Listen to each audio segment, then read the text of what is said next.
শ্রী বিষ্ণু ওং শ্রী বিষ্ণু ওং শ্রী বিষ্ণু হাত ধুয়ে নিলাম। আবার কোষাকুষি থেকে জল নিলাম। 6 নম্বর পদ ধরবে ওং শ্রী বিষ্ণু ওং শ্রী বিষ্ণু ওং শ্রী বিষ্ণু 3 বার।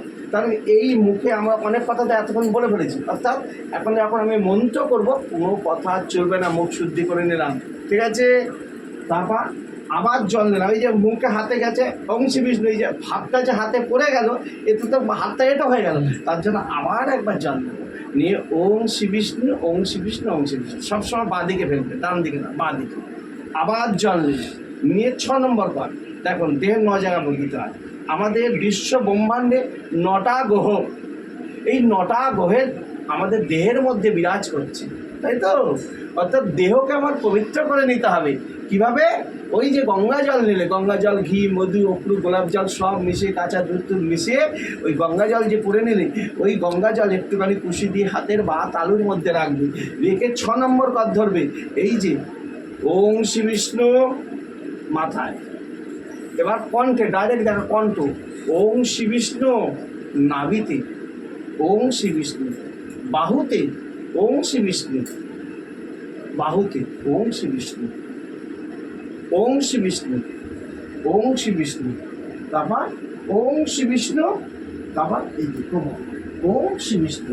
মানে বিশ্ব ব্রহ্মাণ্ডে 9টা গ্রহ আছে, আমাদের দেহের মধ্যে 9টা গ্রহ বিরাজ করছে, অর্থাৎ 9টা গ্রহকে আমি পবিত্র করে নিলাম, বুঝতে পারলে। তারপর তুমি কি করবে?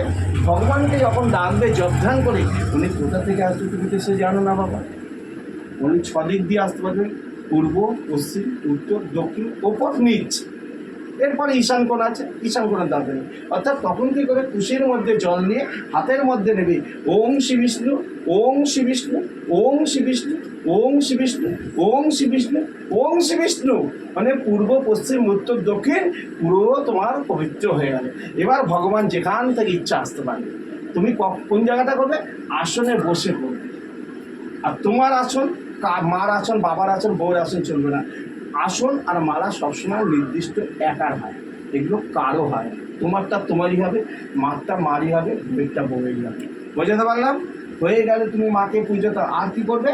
তারপরে একটু ফুল নেবে, ফুল নিয়ে ব্রহ্ম তালুতে দেবে ওং শ্রী বিষ্ণায় নমঃ। সব কিন্তু মন্ত্র আছে, মন্ত্রের দরকার নেই, শ্রী বিষ্ণুই বলো শুধু। আচ্ছা, এই যে বা যে তুমি যে আসন পেতেছ, বা এই আসন হয়ে বাবু হয়ে বসেছে, এইরকমভাবে ইটা তুলবে, হাতটা তুলবে, এবার এই আসনটা তুলবে, তুলে ওং শ্রী বিষ্ণু ওং শ্রী বিষ্ণু ওং শ্রী বিষ্ণু গঙ্গা জল দিয়ে নেবে, দিয়ে আর একটুখানি ফুলের দেবে। এইটাকে বলে পুষ্প আসন, পুষ্পর আসন। হ্যাঁ, একটু ফুল দিয়ে নিলে, দিয়ে তারপর তুমি পুজো আর্চা করলে, করে একটু ঠাকুরকে তুমি যাকে যাকে ডাকবে, তারা মা, বামদেব, ভোলানাথ, অন্তত 3 জায়গায় তুমি খেতে দেবে, তাহলে সবাই পেয়ে যাবে। দেওয়ার পরে তাকে একটু পুজোর দিনে একটু ধূপকাঠি করে দেখালে, তারপর যেই তোমাকে বীজ মন্ত্র দেওয়া হলো, সেই বীজ মন্ত্র যখন তুমি করবে, এই যে তুমি এখন তো মালা ধরছো না, অন্তত এইরকম করো, আর এই 6 নম্বর করো, কিংবা এই করো, ঠিক আছে। এক মনে মনে মনে করো, মুখ নড়বে না, ঠোঁট নড়বে না, দাঁত নড়বে না। আর তোমার মধ্যে তখন অনেক কুচিন্তা ধরবে, ছোটোবেলা কী করেছো দেখবে, সেইটাও তখন ঢুকে যাবে, যেটা ভাবনি। কারণ তোমাকে সুজায়গায় যেতে দেবে না উনি, ওনাকে তোমাকে কুজায়গায় যেতে দেবে। তখন ওইগুলো ছেলে পেলে, বউ বাচ্চা, টাকা পয়সা, ধন সম্পদ ভাববে, এই টাইমটা পৃথিবীতে আমার কিচ্ছু নেই, 1:1 আমি আর যার জব করছি, সে মাই হোক বাবাই হোক, সে তখন আমার সঙ্গে আছে। বোঝাতে পারলাম?